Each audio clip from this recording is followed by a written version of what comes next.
Good morning students. Today we will continue our chapter number 8 of science, that is soil. In previous lecture I have explained about the formation of soil, composition of soil and the distinct layer of soil, that is O horizon, A horizon, C horizon, like this. And today's topic I will discuss about the types of soil. So first of all, the basis of classification is based on sand, silt, clay and humus. तो ये जो soil का classification है यानी कि इसके types है, ये किसके ऊपर बेस्ड है? इन चार चीजों के प्रपोर्शन पे बेस्ड है. तो this because of this four particles the soils mainly is consist of three types, that is sandy soil, clayey soil and loamy soil. First of all we will discuss about the sandy soil और what is sandy soil. तो first it is about 60% sandy particles in it. यानी कि Sandy soil क्यों बोलते हैं? क्योंकि इसमें सबसे ज्यादा कौन से पार्टिकल्स है? Sand particles.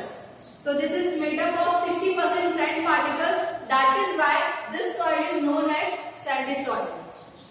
Holds lot of air. तो इनके particles, this particle holds lot of air in spaces between them. यानी कि पार्टिकल्स के स्पेसेस के बीच में बहुत सारा एयर जो होता है वो कंसिस्ट होता है. Third one is its particle size is 0.2 to 2 mm. यानी पार्टिकल साइज जो होता है वो काफी बड़ा होता है in comparison of clay and loamy soil. Then they not suitable for the growth of plant.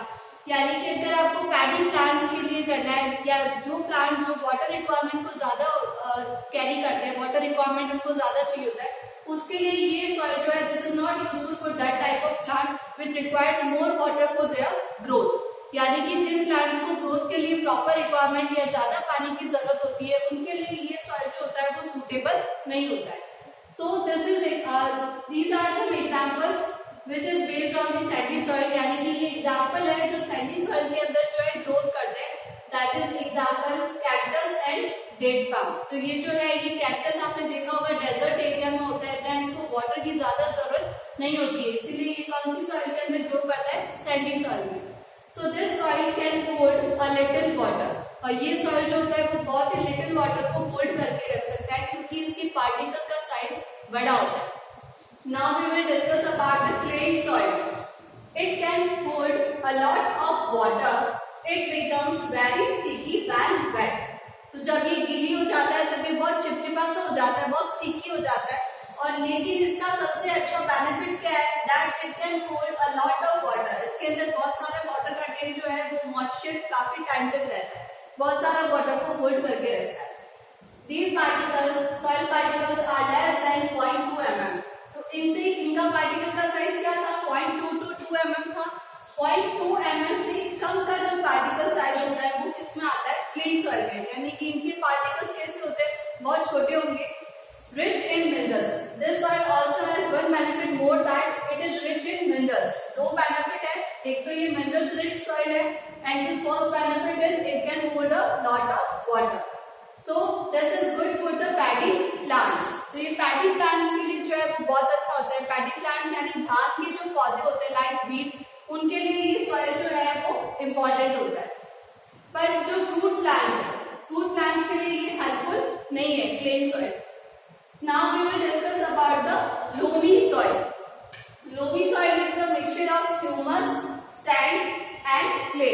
तो ये mixture होता है humus का, sand का और clay का. Good air and water holding capacity. और इसका जो है water और air holding capacity दोनों ही बहुत अच्छा होता है. And this is the best soil for plants of fruit plant, flowering plant, etc. Now we will discuss the properties of soil. These are three properties of the soil. First one is percolation rate of water. Percolation rate मतलब graduation of movement, gradually movement of water होता है soil के अंदर, उसको हम क्या कहते हैं? percolation rate. यानी एक soil है उसके ऊपर आपने एक ग्लास पानी डाला है तो वो कब तक उसको होल्ड करके रखता है और कब वो वाटर टेबल तक पहुंचता है उसको क्या कहेंगे? That is percolation rate of water. अब इसमें आता है तीन टाइप के केसेस होंगे. मॉडरेट परकोलेशन रेट होता है जिस सॉइल का, that is best suitable for the plant growth. यानी कि वो सॉइल जिसका मॉडरेट, ना तो ज्यादा परकुलेशन रेट और ना ही कम परकुलेशन रेट हो, मॉडरेट यानी मीडियम हो, वो सबसे ज्यादा अच्छी सॉइल मानी जाती है प्लांट ग्रोथ के लिए.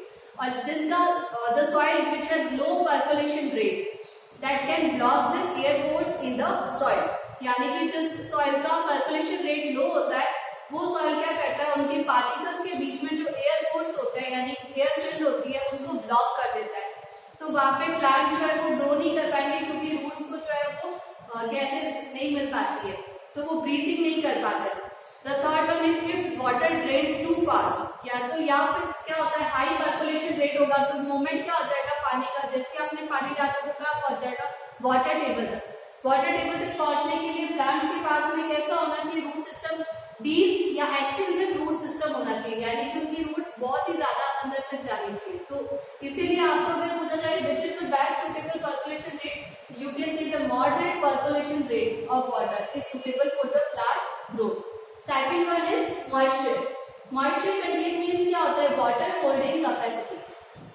जितना ज्यादा वाटर को होल्ड कर सकता है उतना ज्यादा moisture content क्या होगा, हाई होगा. So this is the ideal condition of the soil or moisture content, that is 2/3 water and 1/3 air. तो ये एक आइडियल कंडीशन है कि इसके अंदर जो है सॉइल पार्टिकल्स में स्पेसेस कितना होना चाहिए, जो पोर्स का पार्टिकल है 1/3 पार्टिकल्स में एयर होना चाहिए और 2/3 पार्टिकल्स में क्या होना चाहिए, वाटर होना चाहिए. That is the ideal condition for any plant and their growth. Absorption of water, it depends on the type and also depend on the situation or climate of the sources, or we can say the climate of environment. ये depend करता है कि water कितना absorb करेगा. तो हर एक soil का absorption capacity जो होता है वो डिफरेंट होता है. जैसे मैंने आपको इसमें बताया था सैंडी सॉइल, तो so it can hold a little water, and clay soil it can hold a lot of water. तो ये सब किस पे डिपेंड करता है, with the type of soil and their climate. Now the soil erosion. What is soil erosion? तो आपको जब मैंने डिस्कस किया था सॉइल प्रोफाइल के बारे में, तो उसमें जो सबसे टॉप मोस्ट लेयर होता है उससे हम क्या कहते हैं, टॉप मोस्ट लेयर और वो हॉरिजॉन्टल बोलते हैं. So the process of carrying away of topsoil by natural forces like wind, water, etc. is called soil erosion. यानी कि वो प्रोसेस जिसमें जो टॉप सॉइल होती है वो नेचुरल फोर्सेस या एयर, विंड इनके थ्रू जो होता है वो चला जाता है कहीं और चला जाता है एक जगह से दूसरी जगह, तो उससे हम क्या कहते हैं, that is a case of soil erosion. यानी कि मिट्टी खराब हो जाती है, टॉप मोस्ट लेयर जो होता है वो कंप्लीटली जो होता है डिस्ट्रॉय हो जाता है. So there the causes of soil erosion are, तो ये causes है soil erosion के. First one is deforestation. Deforestation means large scale of cutting trees. कि कोई लैंड एरिया है वहाँ पे बहुत ज्यादा ही क्वांटिटी के अंदर ट्रीज को कट कर दिया गया है, तो उसको हम क्या कहते हैं, डिफॉरेस्टेशन. इसकी वजह से जो रूट होती है, the roots of the trees bind up the soil particles.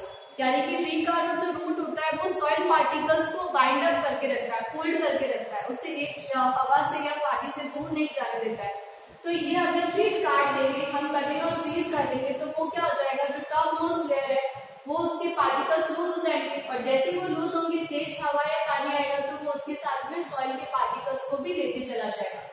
The second one is overgrazing in the forest by animals.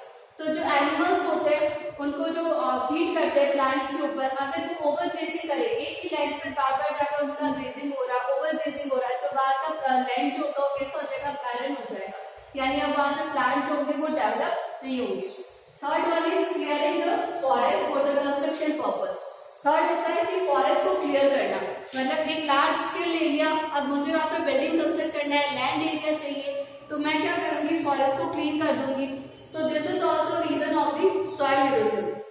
The fourth one is heavy rains. Flood आ जाती है, यानी कि बाढ़ आ जाएगी. बाढ़ आने के साथ में पानी का जो मतलब मूवमेंट होता है, स्पीड होती है, बहुत फास्ट होती है, तो उसके साथ में जो टॉप मोस्ट लेयर होता है वो भी क्या हो जाता है, वॉश हो जाता है. Then last is forest fire. Forest fire अगर जंगल में आग लग जाती है तो पेड़ सारे जल जाएंगे, and it is also case for the soil erosion. Now the effects of soil erosion. ये तो आपने causes पढ़े. causes means क्या होता है, कारण क्या होता है उस चीज का. इफेक्ट्स मतलब अगर सॉइल इरोजन हो जाता है तो उसके हार्मफुल इफेक्ट्स या उसके प्रभाव क्या होंगे, दुष्प्रभाव क्या होंगे, बुरे परिणाम क्या होते हैं. So the first one is loss of fertile soil. जो फर्टिलिटी होगी सॉइल की वो क्या हो जाएगी, सॉइल की फर्टिलिटी लॉस हो जाती है, सॉइल फर्टाइल नहीं रहेगी. Second one is poor crop production and therefore poor population. Population और लेस पॉपुलेशन। तो यहाँ पे पुअर क्रॉप प्रोडक्शन मतलब फर्टिलिटी सॉइल की अगर लॉस हो जाएगी तो फार्मर जो है वो प्लांट ग्रोथ कहाँ करेगा, प्लांट ग्रोथ नहीं होगा तो पॉपुलेशन के लिए खाना कहाँ से आएगा। Third one is formation of desert and barren lands. Third आएगा आपके पास में कि सबसे ज्यादा एरिया पे इफेक्ट पड़ता है कि डेजर्ट एरिया हो जाएगा, तो सब जगह सूखी मिट्टी होती जाएगी। और बैरन लैंड यानी कि वो लैंड पर आप कोई कंस्ट्रक्शन वर्क भी नहीं कर सकते क्योंकि उसके लिए मिट्टी भी अच्छा होना चाहिए, साथ में फर्टिलिटी भी होना चाहिए। इसका मतलब वहाँ पे एग्रीकल्चर का वर्क भी नहीं हो सकता है। तो लास्ट एरिया कैसा रह जाता है, desert area. Now we will discuss about the benefits of soil. So the last topic of this chapter is soil conservation. तो इस जो last topic है हमारे इस chapter का that is soil conservation and first of all I am saying that please note down this all material which I taught you today. जो भी मैंने आज पढ़ाया है वो आप सबको जो है complete copy में आपने लिखना है। And in my next lecture I will provide you a recorder or a video or PPT for the question answer of this chapter. Okay. So what is soil conservation? Soil conservation मतलब soil को बचाना कैसे है, because soil erosion हो रहा है। erosion का means क्या होता है, fertility of soil जो होता है वो लॉस हो जाता है। तो soil की fertility को कंजर्व करने के लिए इस मेथड को हम बोलेंगे soil conservation. So what is this? A process by which soil erosion is checked. तो जिससे soil erosion को चेक किया जाता है और उसको प्रिवेंट किया जाता है उससे क्या कहेंगे, soil conservation. These are some ways for the soil conservation and there are 5 points. First we will discuss about the afforestation.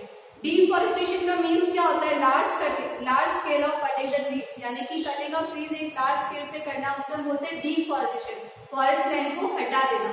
Afforestation का मतलब क्या होता है, planting of the trees on a large scale. Large scale पर अगर हम planting करते हैं trees का तो उसे हम क्या कहेंगे, afforestation. And as I said earlier that plant roots can hold or can bind up the soil particles which help in soil conservation. So we should plant the trees on the barren land.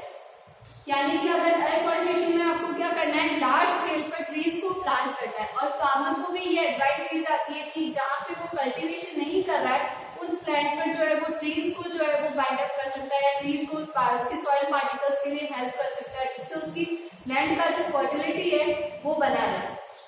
So planting of trees and trees serve as wind breakers. जो trees होंगे वो क्या करेंगे, wind breakers की तरह work करेंगे। What is wind breaker? Wind यानी कि तेज स्पीड से जो हवा आती है उसको ट्रीज अगर बीच में होंगे तो क्या करेंगे, ब्रेक कर देंगे, जिससे विंड जो है उसका स्पीड कम हो जाएगा और वो जो फर्टिलिटी है यानी कि सॉइल पार्टिकल टॉपमोस्ट जो लेयर होगा उसको अपने साथ में रिमूव करके दूसरी जगह पर नहीं लेके जाएगा। So that is terrace farming. Second one is terrace farming. It is done by building steps known as terrace on the hill sides to prevent topsoil. तो ये कहाँ पे किया जाता है, जहाँ हिल साइड जो होती है, हिल साइड क्या होती है, जैसे पहाड़ी एरिया होता है वहाँ पे जो है वो एक तो ऊंचे माउंटेन्स होते हैं, ठीक है, वो तो माउंटेन्स पर नहीं किया जाता है, this is on the hill side, छोटी छोटी पहाड़ियाँ होती है उनके ऊपर हम स्टेप बनाते हैं, जैसे हमारे घरों में स्टेयर्स होता है वैसे यहाँ पे स्टेप होता है। तो इन स्टेप्स को आप क्या बोलोगे, टेरेस। इस टेरेस फार्मिंग किया जाता है। वहाँ पे स्टेप बनाने से क्या होगा, जो मिट्टी होती है वो डायरेक्टली स्लोप के थ्रू नीचे की तरफ नहीं आएगा। सो this is done in the terrace farming. The third one is building of dams. Dams का वर्क क्या होता है, डैम्स कंट्रोल द फ्लड और speed of water.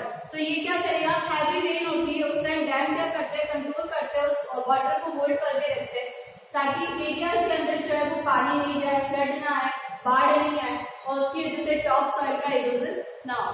The fourth one is check overgrazing. Overgrazing done by animals.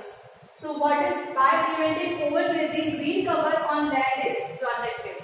तो ये overgrazing होगा, animals उस land पे क्या करेंगे, जो भी ग्रीन कवर होगा यानी कि जो ग्रीन ग्रास होगी वो उसको ईट कर लेंगे and that makes the soil particles loose of that land. तो उसकी वजह से जो उस लैंड के ऊपर सॉइल पार्टिकल्स हो जाएंगे वो लूज हो जाएंगे and by any natural forces like wind and water that top soil is remove by some another place. तो वो जो आपका टॉप सॉइल था वो कहाँ चला जाएगा, दूसरी जगह चला जाएगा। सो ओवरग्रेजिंग को स्टॉप करके हम उस ग्रीन कवर को प्रोटेक्ट कर सकते हैं and that greases protect the soil by binding up that particles.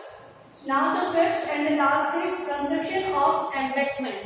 Embankment जो होता है जैसे डैम्स होता है वैसे एम्बैंकमेंट्स होते हैं, लेकिन ये कहाँ बनाए जाते हैं? तो this is constructed to prevent the flow of water around hill slopes. तो ये लैंड एरिया के अंदर होता है डैम्स और एम्बैंकमेंट्स का होंगे. हिल स्लोप्स के पास में फ्लो वाटर को रोकने के लिए क्या बनाया जाता है? एम्बैंकमेंट्स का कंस्ट्रक्शन किया जाता है. So this is all for today, and now in my next lecture I will provide you PPT for the question answer of this chapter.